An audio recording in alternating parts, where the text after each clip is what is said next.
So what are you looking for your stag? What's from a blender's perspective? What is your kind of deconstruction? In your face flavor. In your face flavor. It has to be complex, and I insist upon different warehouses and different floors to get that complexity. Mm-hmm. You'll see a lot of, especially if you get 15 plus years, you're going to get a lot more of those complex notes. You may get some more of that chocolate flavor, the leather flavors, as compared to, say, something that's 6 years old. You won't get that. Right. So I'm looking for all those attributes. You know, more of the dark fruits, maybe stone fruits like cherry. Right away, you got to get that burst of that sweet fruitiness up front. Warms your cheeks right away. Right. Yeah. And then you see the transition across your tongue. So it ends up finishing with that oak dryness, and then the spiciness still sticks around on the tip of your tongue. So the transition's important when you're looking at any of these products. I think that's why you and I get along very well when it comes to whiskey tastings. I'm all about the kind of transition on the palate. Oh yeah. If you very much geek out about that a lot. I think that makes a difference between like a good whiskey and a great whiskey. I think so too, and because it's uncut, unfiltered, you taste the lingering effect of all that. You can actually taste it for several minutes afterwards. Yeah. And even right now, it's just fabulous, and it just lingers. And I think that's one of the hallmarks of a great whiskey too, is that lingering.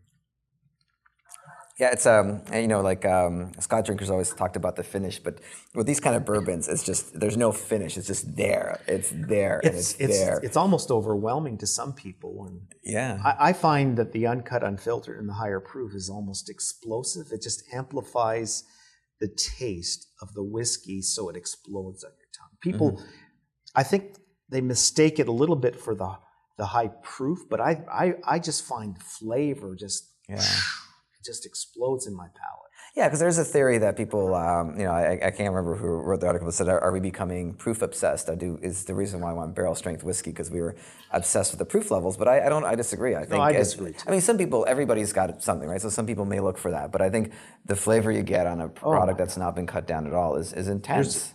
Most experts, most connoisseurs of bourbon would say the higher proof is the best. Yeah. It's just so much more flavor. Yeah. And we get requests all the time to take some of our products up in proof. All the time. I bet.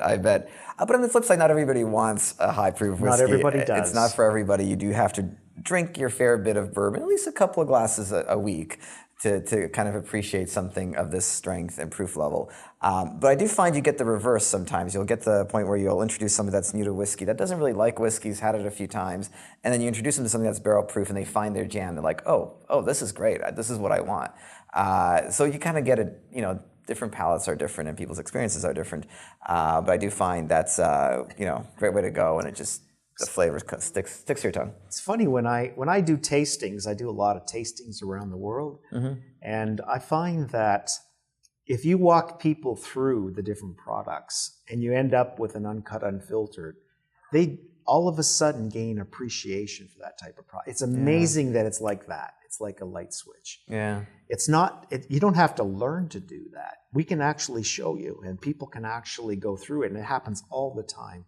And they just appreciate the flavor then, because you're focused on it, as opposed to saying, well, that's harsh. Because some people who would drink that and go, oh my goodness, that's harsh. Yeah. But if you go through the process of each bourbon and how it's made, and you end up with this, they just love it.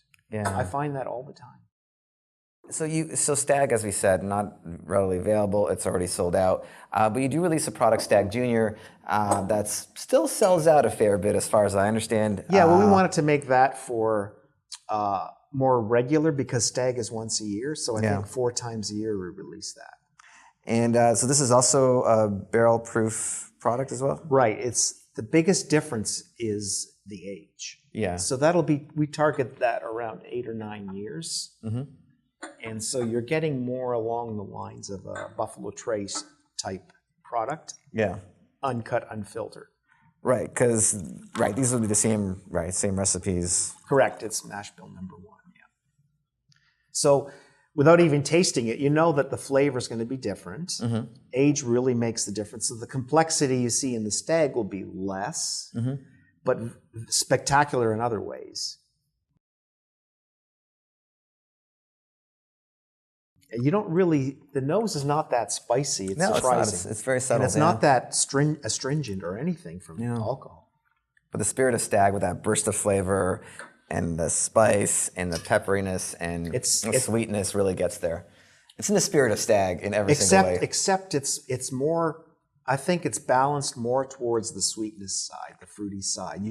It's more predominant across your palate as compared to that one. And I think that's what sticks out to me personally, but very explosive like Stag. But if you can't get Stag, I think this is a pretty good second, isn't it? You're going to do And that's pretty why we well. call it Junior, right?